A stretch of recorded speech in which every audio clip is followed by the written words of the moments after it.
اب آگے میں فیوچر میں بتا دوں، اس کے بعد واپس جاتا ہوں اپنی ویژن کے اوپر. دیکھیں فیوچر میں ہم بڑے کلیئر ہیں کہ اب پاکستان کا ڈائریکشن کیا ہے. ہماری جو گروتھ ہوگی وہ ایکسپورٹ لیڈ، ایکسپورٹس کے اوپر اب ہم پوری توجہ دے رہے ہیں. اور ابھی جو ہماری جو امپورٹس بڑھی ہیں اس کی ایک بہت بڑی وجہ یہ ہے کہ ایکسپورٹس کے لیے مشینری امپورٹ کی جا رہی ہے، اور یہ ٹائم لیگ کے ساتھ انشاءاللہ آپ دیکھیں گے کہ ہم پاکستان کی ریکارڈ ایکسپورٹس پہ پہنچ جائیں گے. دوسری چیز ہمارا ایگریکلچر سیکٹر ایگریکلچر سیکٹر کے علاوہ جو میں انڈسٹری کے ایک اور بات کر دوں کہ اسمال اور میڈیم کے اوپر ہم اصل توجہ دے رہے ہیں. پہلے لارج سکیل مینوفیکچرنگ کے اندر ہماری 9% گروتھ ریٹ ہوئی ہے. اسمال اور میڈیم کے اوپر پرابلم یہ ہے کہ ان کو بینکس قرضے نہیں دیتے ہیں. اب ان کے لیے فائنانس منسٹر طریقے ڈھونڈ رہے ہیں کہ ہم کیسے اسمال اور میڈیم انڈسٹری کو قرضے دے سکتے ہیں کیونکہ ان کے پاس کولیٹرل نہیں ہوتا. ان کے لیے پوری پالیسی ڈیوائز کریں اور جو ریگولیشنز ہیں ان کو آسان کرتے جا رہے ہیں کیونکہ اتنے زیادہ ریگولیشنز ہوتے ہیں وہ اسمال اور میڈیم انڈسٹری چلنے کا اس کا وہ رجسٹری نہیں ہوتے ڈر کے ریگولیشن سے. تو اس کے اوپر پوری اب انسینٹیوائز کر رہے ہیں ان کو. جو ایگریکلچر ہے اس میں ہم کئی چیزیں کر رہے ہیں. ایک تو پنجاب نے بڑا زبردست کام کیا، کسان کارڈ لے کے آ رہا ہے. کسان کارڈ سے ایک ڈیٹا بیس ہوگا، سارے کسانوں کو رجسٹر کر رہے ہیں ہم. اور جو چھوٹا کسان ہے، چھوٹے کسان کو جو 13 ایکڑ سے کم کسان ہے اس کو ڈائریکٹ سبسیڈائز کریں گے، ان کو کھادوں کے اوپر، ان کی پیسٹیسائڈز کے اوپر. پھر اگر کوئی جس طرح بکھر میں ابھی میں نے سنا ہے کہ وہاں ان کی جو فیل ہو جاتی ہے، اب 3 سال سے ان کے جو چنے کی کراپ فیل ہوگی، ان کو ڈائریکٹ مدد کریں گے. تو یہ پہلی دفعہ ایک کسان کارڈ کے ذریعے ڈائریکٹ مدد کریں گے اپنے کسانوں کے لیے. پھر جو بھی اس باری فائنانس منسٹر نے جو پیسہ رکھا ہے $60 ارب فیڈرل گورنمنٹ نے، سوری 60 ارب روپیہ جو ہماری فیڈرل گورنمنٹ نے رکھا ہے، جو پچھلی گورنمنٹ کے آخری سال میں 1.5 ارب تھا. تو یہ جو 60 ارب ہے اور اس کے اوپر جو 100 ارب کی چھوٹ دی ہے ٹیکسز کے اوپر ایگریکلچر سیکٹر پہ، کوشش یہ ہے کہ اب ہم ایگریکلچر سیکٹر کے اندر وہ کام کریں جو بہت پہلے کرنا چاہیے تھا، ریسرچ، سیڈ ڈیولپمنٹ. یہ سب سے امپورٹنٹ ہے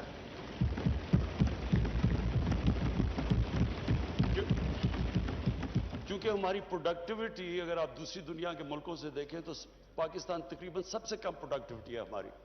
تو بڑی جلدی اگر ہم اس پہ کام کر لیں تو جس طرح اس بار ریزلٹس آئے ہیں، اور ہمارا آگے مسئلہ بھی فوڈ سیکیورٹی کا ہے کیونکہ ہم اب فوڈ امپورٹر بن چکے ہیں. گندم بھی ہمیں امپورٹ کرنی پڑ رہی ہے، چینی بھی امپورٹ کرنی پڑ رہی ہے، ہمیں دالیں امپورٹ کرنی پڑ رہی ہیں، اور ایڈیبل آئل تو خیر پہلے بھی ہم امپورٹ کرتے تھے.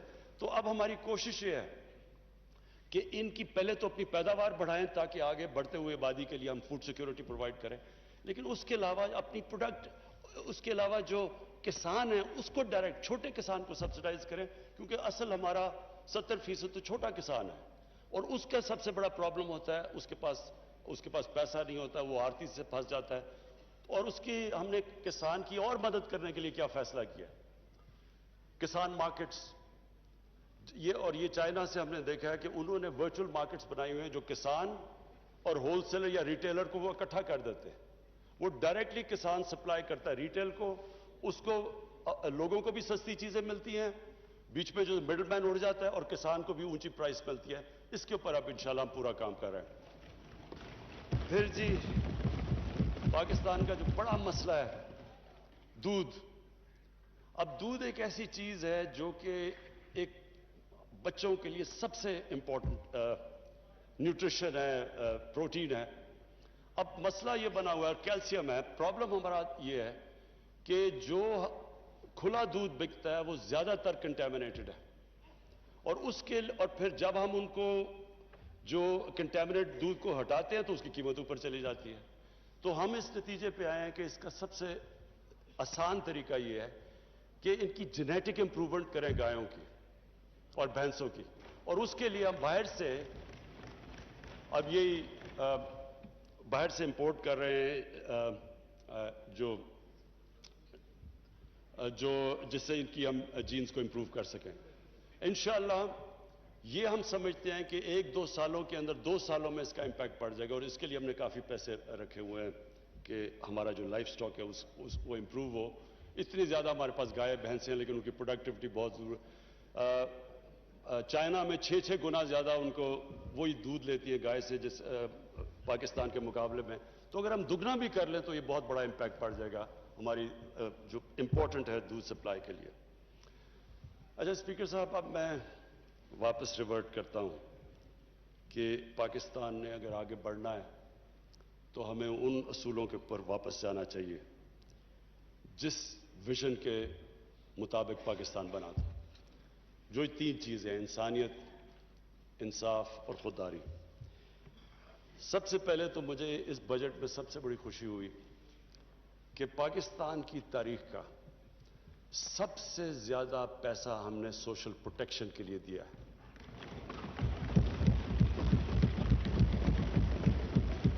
ہماری تاریخ میں کبھی اس کے قریب بھی ریسورسز کبھی بھی نچلے طبقے کو اوپر اٹھانے کے لیے نہیں کیا. جو مدینہ کی ریاست میں جو اصول رکھا گیا تھا، پیسے نہیں تھے ابھی ان کے پاس.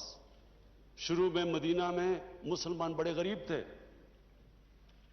لیکن رسول اللہ نے، نبی صلی اللہ علیہ وسلم نے شروع میں ہی کہہ دیا کہ ہماری سب سے بڑی کوشش ہوگی کہ جو کمزور طبقہ ہے، جو بیوہ ہیں، جو یتیم ہیں، جو معذور ہیں، غریب ہیں، ان کو ریاست نے ان کی ذمہ داری لی تھی. یہ پہلی دفعہ دنیا میں ایک ویلفیئر سٹیٹ بنی تھی. تو پاکستان شروع سے ہی ہمیں جس طرف جانا چاہیے تھا ہم نہیں گئے، ہم دوسری طرف چلے گئے. ہم نے کہا پہلے پیسہ آئے گا پھر ویلفیئر سٹیٹ بنے گی. کہ جو اوپر سے جو ورڈ یوز کیا جاتا ہے ٹرکل ڈاؤن ایفیکٹ ہوگا، پیسہ ہوگا تو پھر وہ پیسہ نیچے آئے گا. یہ ٹرکل ڈاؤن ایفیکٹ مدینہ کی ریاست میں نہیں تھا. پہلے انہوں نے ذمہ داری لی اپنے کمزور طبقے کی، پہلے ریاست نے ان کو اوپر اٹھایا اور پھر خوشحالی آئی. اصل میں جو ایمان والے لوگ ہیں وہ یہ جانتے ہیں کہ کامیابی تو اللہ نے دینی ہوتی ہے، کوشش انسان کرتا ہے، وہ دیکھتا ہے. وہ پھر سے میں یہ کہوں گا، وہ غریب کی آواز سنتا ہے. جب آپ نچلے طبقے کی مدد کرتے ہیں، دکھی انسانیت کی، اوپر والے سے برکت آتی ہے. اور یہ ہمارے سامنے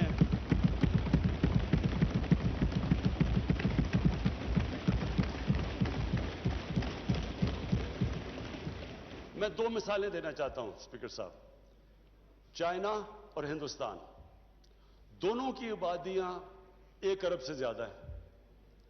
35 سال پہلے چائنا تقریباً ادھر ہی کھڑا تھا جدھر ہندوستان کھڑا تھا. آج چائنا کدھر چلا گیا اور ہندوستان کدھر ہے؟ انہوں نے کیا کیا اور جو ہندوستان نے نہیں کیا؟ ہندوستان میں بھی حالات بہتر ہوئے، ہندوستان میں بھی ان کو پچھلے 30 سال میں ترقی کی، لیکن ہندوستان میں امیر اور غریب میں فاصلہ بڑھتا گیا. آج وہاں غربت بھی ہے اور سب سے زیادہ امیر لوگ ہیں. چائنا نے کیا کیا کہ انہوں نے فیصلہ کیا، جو مدینہ کی ریاست میں فیصلہ کیا دنیا کے عظیم لیڈر نے، کہ ہم سب سے پہلے نچلے لوگوں کو اوپر لے کے آئیں گے. اور ہم چائنا گئے اور ہم نے دیکھا انہوں نے کیا کیا جو طریقے اختیار کیے اپنے کمزور طبقے کو اوپر اٹھانے کے لیے. تو اسپیکر صاحب یہ دنیا میں ایک معجزہ ہے. 70 کروڑ لوگوں کو انہوں نے 35 سال میں غربت سے اٹھا کے اوپر لے گئے. اور ابھی اسی سال پریزیڈنٹ شی جن پنگ نے اناؤنس کیا کہ چائنا میں ہم نے ایکسٹریم پاورٹی ختم کر دی. یہ دنیا کی تاریخ میں اتنا یہ کبھی ہوا ہی نہیں، یہ معجزہ ہے.